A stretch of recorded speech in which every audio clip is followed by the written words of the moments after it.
50 Cent just dropped a clip on Instagram featuring Gene Deal, and it instantly shook the timeline because it calls out one of Diddy's alleged secret relationships. According to Gene, the list of people Diddy was quietly linked to is getting exposed piece by piece, and some of these names are straight up shocking, no exaggeration.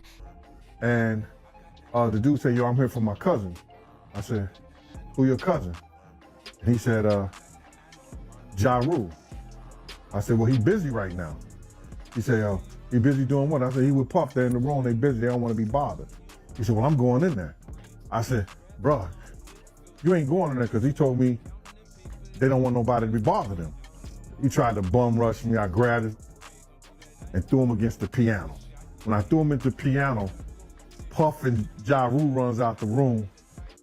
Puff got his towel, Ja grabbing his towel, but they butt the naked. And so then Ja was like, yo, what's going on?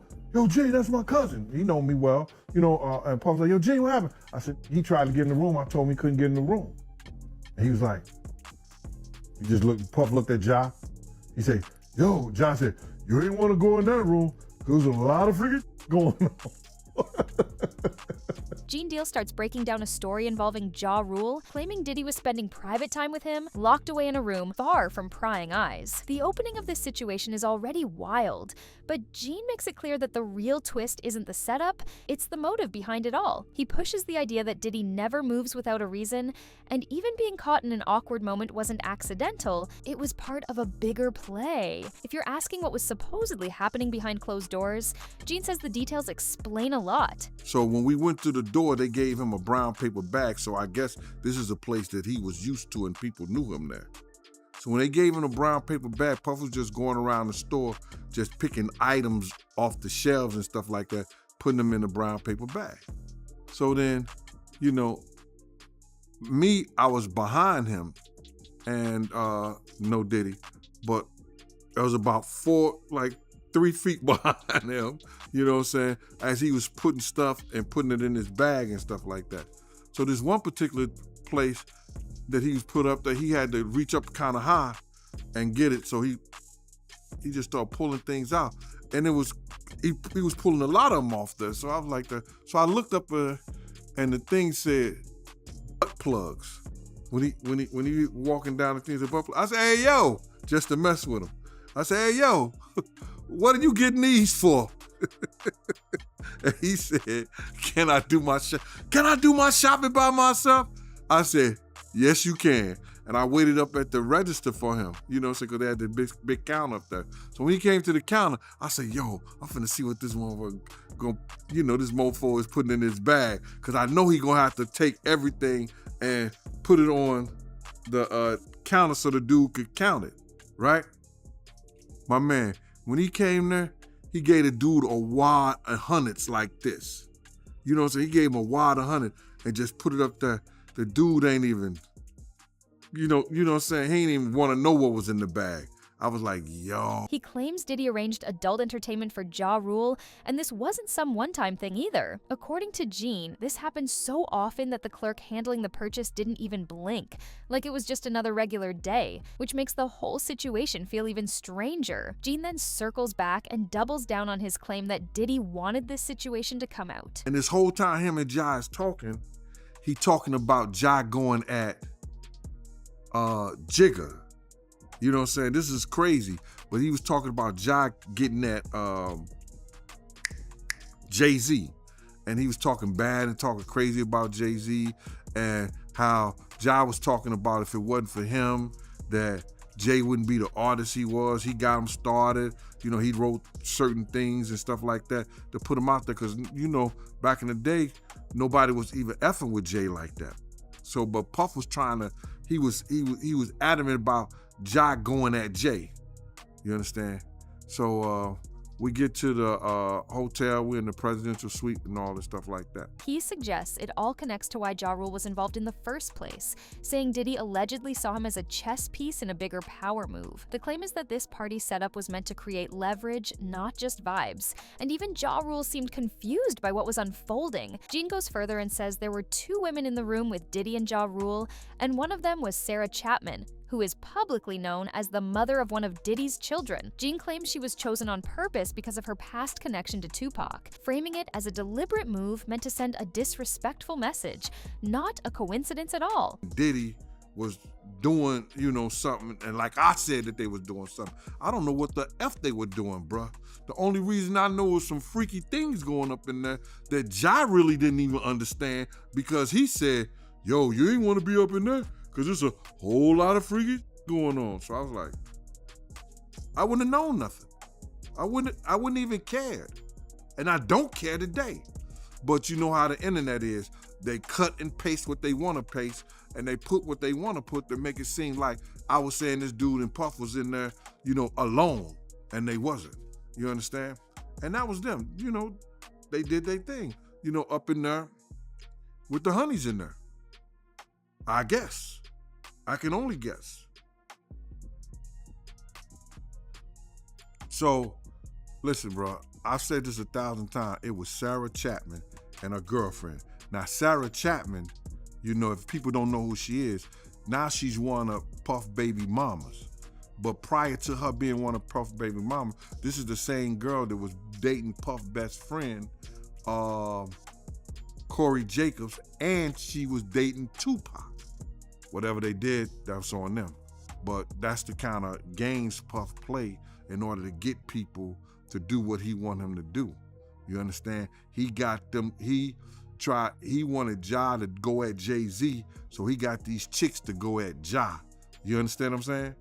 Whether he did it or fell into it, I don't know. Because I don't know him and Jay-Z beef or why they was beefing in the first place or whatever the situation was. People who are close to either one of them may know more than I do on that. But I knew Puff was working to get Ja to go at Jay, and that was happening on that particular day. Ever since Jean revealed that story, everything around Ja Rule started moving different. Ja suddenly went quiet, laying low like he didn't want any extra spotlight on him. DJ Academics jumped in fast, reacting to Ja being exposed and suggesting that Diddy may have been using that whole situation as a way to keep leverage over him, not just for laughs.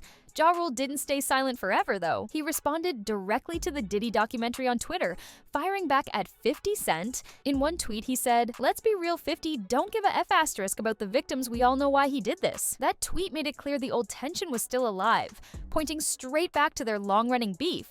Letting a lot of people know this was wilding and freaking and getting up in the 90s until they realized that, hold up, wait, there's no statute of limit. I'm serious. Yeah, no, you're right. A lot of them niggas was getting in the freak on. Listen, yo, there's been a couple names mentioned that we ain't seen them since. Everybody lay low. It's like everybody ducking. We ain't get another brunch forever. No more brunches. Yeah, no. Ever since Gene Deal said that Ja Rule came out of the joint with a towel, I ain't seen Ja since. What does Ja Rule think now? And Ja's my man, but still, what does he think? Yeah, I feel you. And he shouldn't say nothing, right? He shouldn't say nothing, like, because we're in the time that when these moments happen, anything you say makes you look more guiltier. Be like, oh, how many parties got? Like, you don't even want to be down to answer the questions. And you can't also even say, because I do think this is a legit answer for some of these people. Truth be told, that type of school parties was what was happening at the time. People are gonna take that answer to be, oh, so all y'all were doing it. So all y'all were doing exactly what Diddy did. So again, you can't say nothing about it. Not just this one situation. Now here's where things really start to spiral. The second person people started connecting to Diddy was none other than Meek Mill, and that name alone had social media going crazy. According to the story being passed around, Diddy allegedly invited 50 Cent to go shopping with him, almost like a date, and 50 shut it down fast. After that rejection, Diddy reportedly made the same offer to Meek, and 50 himself later spoke on what happened next. When he offered to take you shopping. Yeah, you see, now Meek is in the same shirt. He's out there in the same shirt. This is not Photoshop. This is really happening. I'm just saying to you. No, stop. Stop it, look. You set that up. Look, you set that up. There's he's in the same shirt. What do you mean he's in the same shirt? Well, obviously was not offended by what I was offended by. This is what I'm saying, bro. Like you go, I'm like, nah, it was odd. Like, this is some of the things that people say, like girls, guys may say to a girl, like, let me take a shot. See? Damn. They found it that quick. What do you think's happening in the middle? I don't know what is going on. Wow, there. they found Kendrick and Whiteface.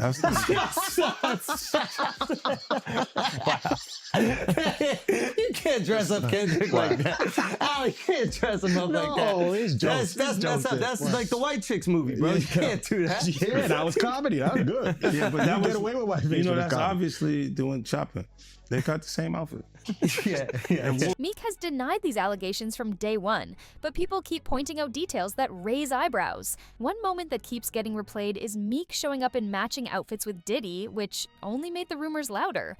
What really shocked people is that, unlike the situation involving Ja, Meek was alleged to have handled his own adult entertainment, which some say ended up backfiring on him publicly. So then, you go on his Twitter page, you click on his likes, bro. You see things that he's liking.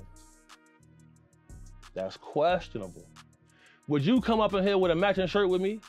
Hell no. Hell no. Ace, would you pop out with a matching shirt with me, bro?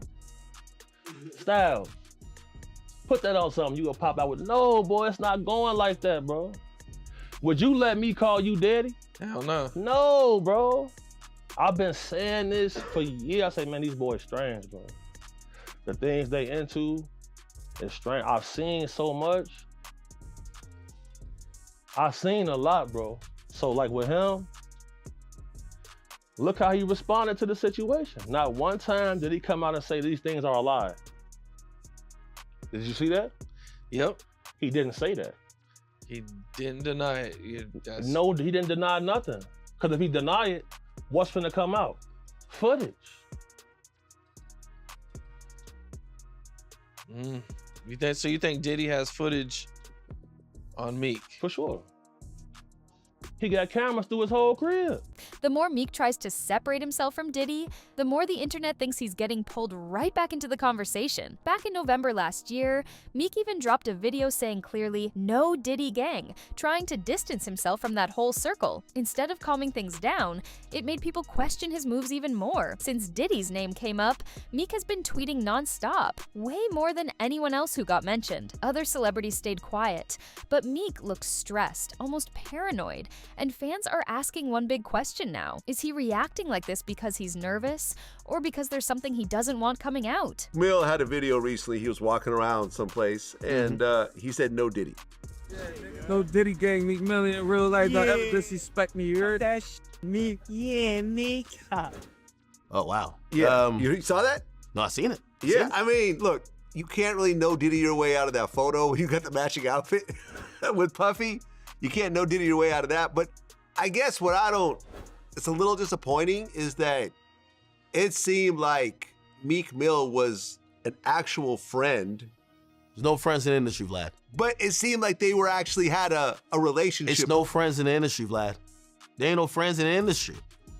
I think a lot of people, you see all the silence we hearing now? I think Ray J kind of said, even though Ray J's kind of going a little cuckoo recently. Love him. But here's there's a lot of people silent. And there's three reasons. One, they got some skeleton in their closet. They're like, let me not jump in because I don't want them to look at me. Two, some of them was at these parties and they may have freaked off a couple girls with Diddy. Yeah. And or three, guys. Yeah, or guys, right? And the third version is literally them trying to figure out like, I don't want to be against this guy if he beats it. So everybody's been watching it. So they're watching it and they'll be like, Right now, Meek can't seem to do anything without his name getting tied right back to Diddy, and that alone is making the situation messier by the day. The fact that Diddy is the main topic Meek keeps addressing online only keeps the spotlight burning hotter, not cooler. Meek Mill says he's the target of a smear campaign, claiming people are deliberately trying to link his name to Diddy for negative reasons. According to Meek, this is about tearing down successful black rappers, and he's determined to expose whoever is behind it all. Meek even took it to Twitter and wrote, "I want to hire an investigative team, $100K cash, to find out every specific detail involving Meek Mill name to Diddy case. I also want them to look at who is powering the media involving Meek, anything to do with Buddy, something not right." His name being brought up alongside allegations of drug use with underage girls. He has claimed online that his success in the industry, as well as his work to reform the criminal justice system, has made him a target. And Meek Mill is very active on X, formerly Twitter. He has voiced his thoughts about the lawsuit as well as the rumors. In September, he tweeted, quote, "From the streets of Philly to becoming a millionaire to helping reform the system to bridging a gap of billionaires to interacting with the rap culture that results in success, it's a lot of people hating on me on the low. They don't play with guns, they do campaigns." And he also tweeted several times about the rumors surrounding his sexuality. For example, one tweet reads, "I have the right to say I ain't gay, and I'll trash anybody that play with my manhood, LOL." Then earlier this week, he put an offer on the table, a $100,000 reward for anyone who can figure out how he got named in Rodney Jones' lawsuit in the first place. He tweeted, "I want to hire an investigative team $100K cash to find out every specific detail involving Meek Mill name to Diddy case. I also want them to look at who is powering the media involving Meek, anything to do with Buddy." And then in quotes, "something not right." And then he followed that up minutes later with, "The streets know what's up with me. That's not the case. We talking about business side, somebody powering these bad campaigns with Meek Mill. Again, I got $100K for a thorough investigation of what's powering and how exactly my name connect to this." That tweet made waves instantly because it showed just how serious and frustrated he really is. Now, shifting gears, there's one person Gene Deal talks about who didn't shy away from his closeness to Diddy at all. Gene claims Kirk Burrows had deep personal feelings for Diddy, and unlike others, he didn't fully deny that their relationship crossed emotional boundaries. According to Gene, Kirk joined the documentary out of anger, feeling hurt and betrayed over how things ended. They didn't talk about this. He used to do the building, Daddy's house, whereas that unsigned rappers, unsigned artists would rap at this place, and it was called the building on Monday nights. Then he would do the Red Zone on Wednesday. I would have to go with him and make sure that he was all right and take the money to Kirk Burrows' house after the Red Zone. But I didn't think nothing at the time. At that time, I didn't think nothing of it, that he was spending the night with Kirk Burrows either every Wednesday night. He got a whole girl at home, but he's spending the night with Kirk Burrows. He's staying at Kirk's house. Yo, all right, cool. Didn't think nothing of it. And then Kirk had made a mention to some people over the years that him and Puff used to wake up and pray together. And I'm, in my mind, I know he's talking about saying prayers and all that shit like that. But in my other mind, I'm thinking you waking up with a dude praying? What's going on?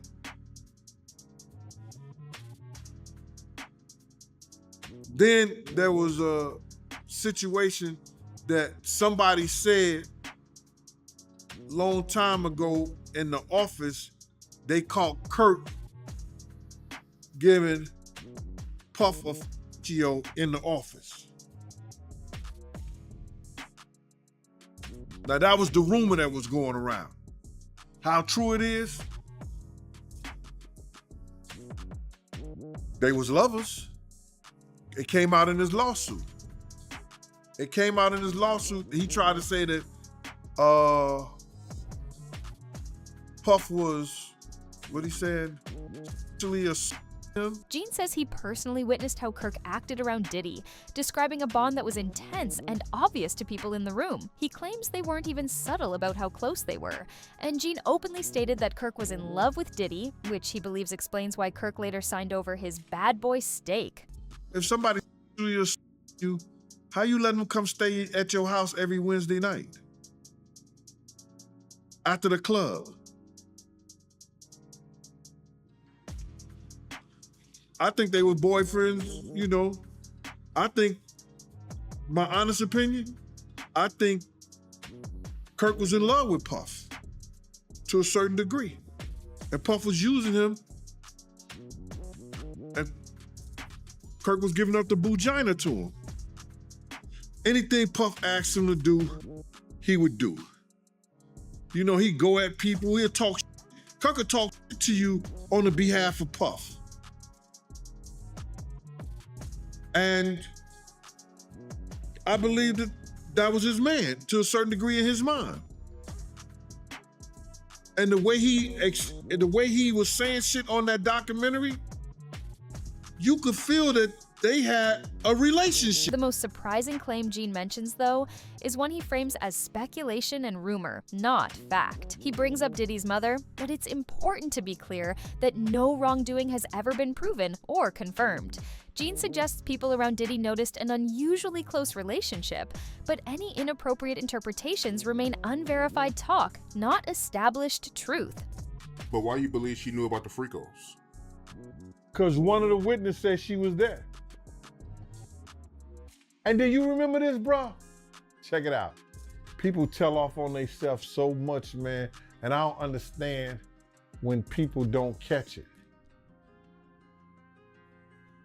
Diddy has said this. He said, when I give a party, I have to have an ambulance outside of the house. Paramedics ready. That people have to take IVs. Remember the time that him and his mama kissed each other on the lips? Yeah, I remember that video. Do you remember that both of them was getting an IV at the same time? Yeah, I did notice that, yo. That's from the Diddy freak off party. And I'm gonna say allegedly. So let me ask you this. You knowing her at one point, you knowing her personally, is she the kind of person that, you know, will be a part of a freak off or no? I think that she liked to party and she partied with young people. She's always been like that.